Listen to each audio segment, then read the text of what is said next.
ভবেদিন থাকিতে রে মানুষ মায়ের সেবা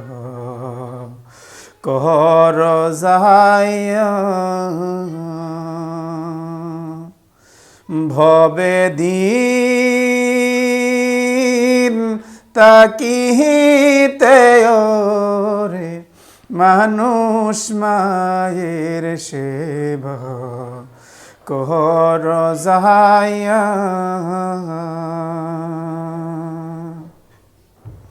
তুমি জননী রে ভুইলা রইছ রে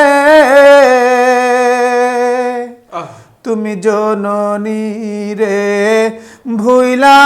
রইছ রে ওরে সুন্দর একটা সংসার পাহিয়া রে মানুষ কর যাইয়া ভবে দিন তাকিতে রে মানুষ মায়ের সেবা কর যাইয়া বাইসা থাকতে চিনলি না রে মা কি জিনিস তোরা।